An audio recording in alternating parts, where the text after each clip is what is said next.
दायरे में लाने की बात थी। आज की तारीख में क्या स्टैंड है? क्योंकि जस्टिस संतोष हेगड़े का जो लगातार बयान आ रहा है कि हाँ हम उसको रिकंसिडर कर सकते हैं, आज की तारीख में क्या स्टैंड है? स्टैंड वही है और जस्टिस संतोष हेगड़े ने बार बार बोला है कि उनकी पर्सनल ओपिनियन है, उनसे हम लोग बातचीत करेंगे और सब लोग मिलके डिसीजन लेंगे। लेकिन अभी तक कैंपेन की तरफ से ऐसा कोई कदम पीछे नहीं हटाए गए हैं। Has the campaign changed its goalposts? Are you saying now that the Lokpal bill has to be passed by Parliament for you to stop this indefinite fast? That is what Anna ji just announced. So have you changed the goalpost now that it has to be cleared? Yes, that is what he says. Is that not an unreasonable request or demand, let me say, especially since you've only been given permission for 15 days? What are you going to do if after even 21 days of extended permission, the Parliament doesn't table the bill or pass it?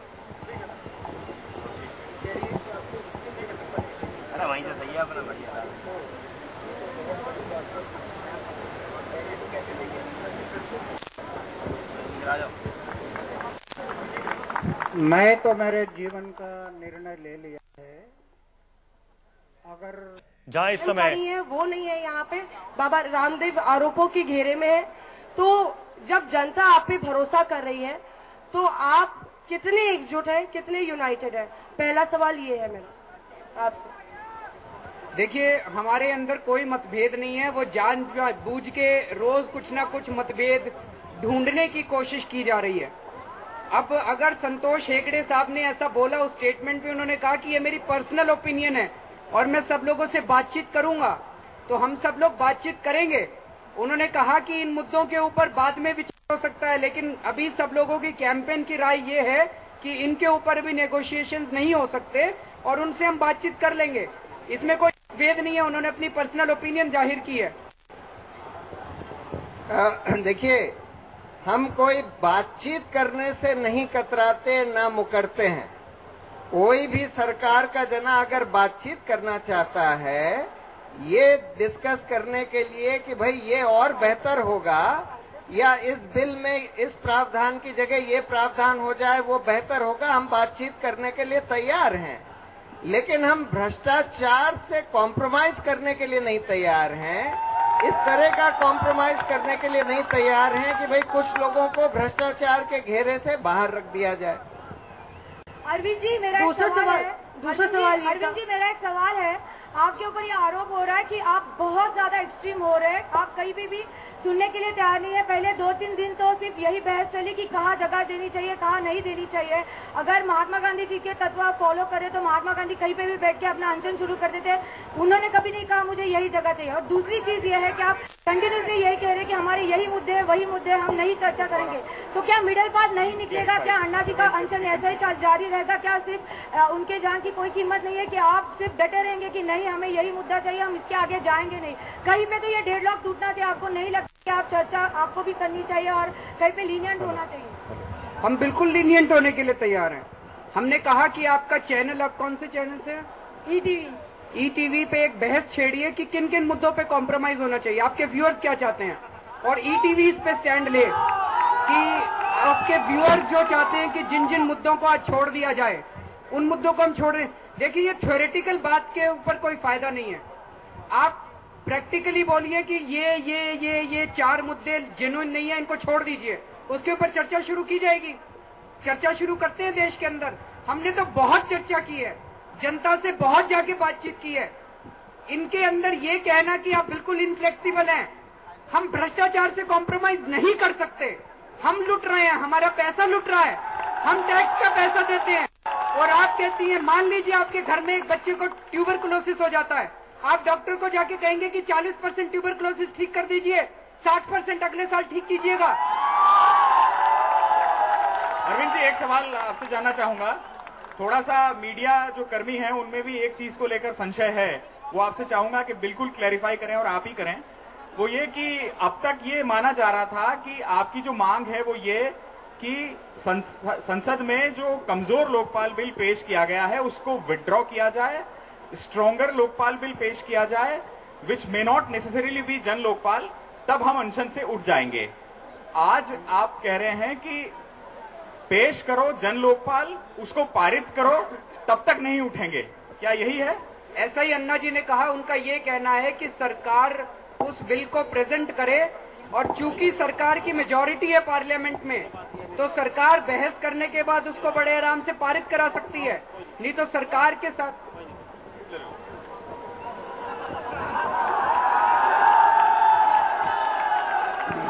Arvind ji, मैं राजीव निशाना हूँ। अगर सरकार को ऐसा भी लगता होगा कि अन्ना हट्टी है, कि जब तक बिल नहीं आएगा तब तक मैं वापस नहीं लूंगा, हट्टी है। मैं अभी जन संसद में गया है, यहाँ पूरी जन संसद है। बताइए जन संसद में कि मैं जब तक बिल पास नहीं होगा तब तक अनशन नहीं छोड़ना। कितने लोगों को लगता है ये है जन संसद। अरविंद जी, मैं अपने मर्जी से नहीं बोल रहा, जन संसद बोल रही। अन्ना जी, मैं राजीव निशाना हूँ, इंडिया न्यूज से। ये चाहेंगे कि आप ये बताएं कि अगर सरकार के नुमाइंदे आपको बुलाएंगे तो आप उन नुमाइंदों के पास जाएंगे, यहाँ बुला के मीडिया और जनता के सामने चर्चा करेंगे? इधर में सामने आए। देखिए,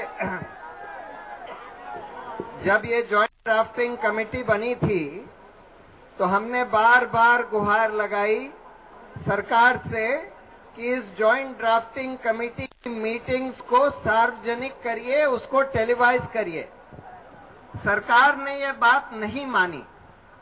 उन्होंने बोला कि नहीं नहीं, हम लोग इसका ऑडियो टेप कर रहे हैं। हमने बोला कि कम से कम ऑडियो टेप को सार्वजनिक कर दीजिए, जिससे पूरी देश की जनता देख सके कि क्या बात हो रही है। उन्होंने बोला नहीं नहीं, अभी नहीं, बाद में कर देंगे।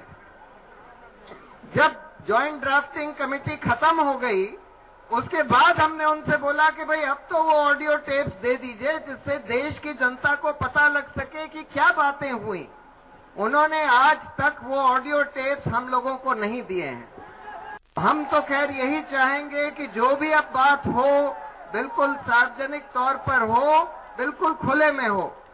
सरकार अगर जो भी बात करना चाहती है सबके सामने हो। अरविंद जी, मैं रोहित, एनबीएस न्यूज से। मेरा सवाल ये है कि एमसीडी ने जो यहाँ पर कल से लेकर आज सुबह तक जो खर्चा किया है, क्या आपकी टीम वो खर्चा उनको वापस देगी? हम क्यों देंगे खर्चा? ये उनका मैदान है, उन्हें साफ सुथरी हालत में करके देना उनका फर्ज है।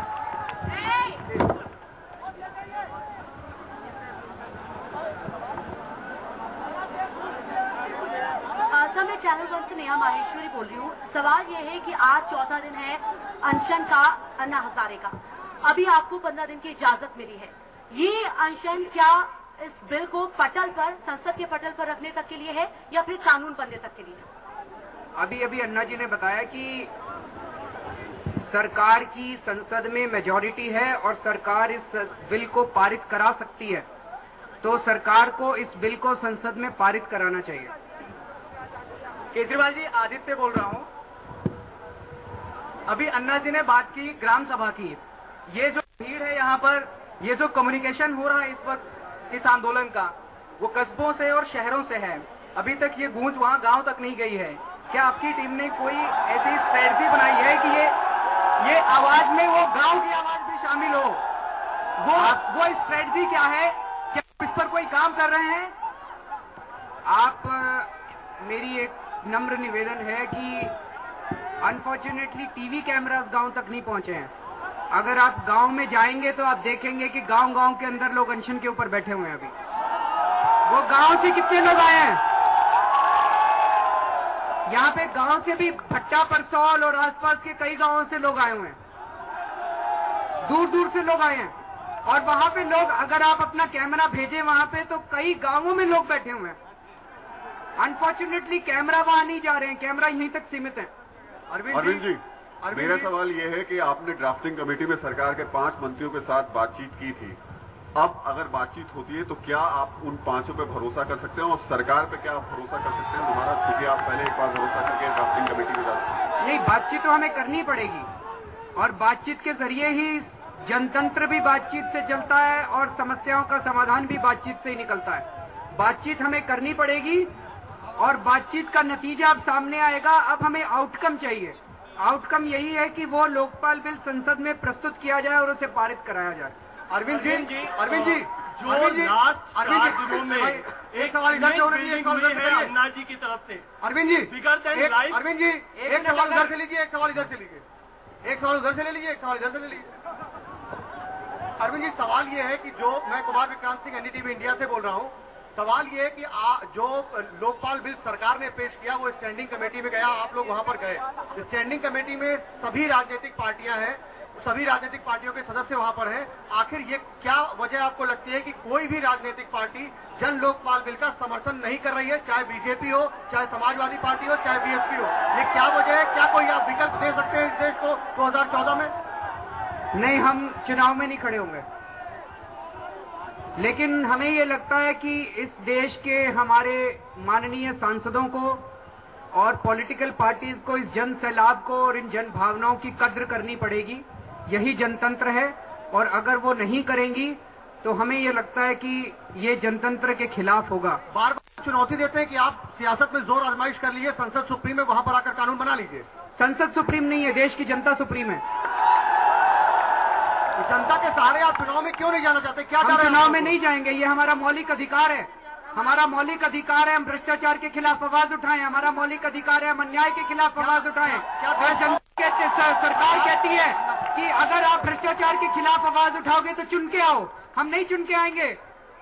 इस देश की जनता इस देश की मालिक है, वो लोग हमारे नौकर हैं। वो कहते हैं कि नौकर बन जाओ मालिक से, हम मालिक से नौकर नहीं बनेंगे, मालिक बने न रहेंगे। देश को विकल्प कहाँ से मिलेगा?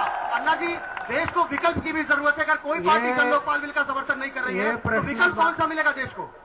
संसद से कई लोगों का ये प्रश्न बार बार उठ रहा है कि हम चुनकर आए।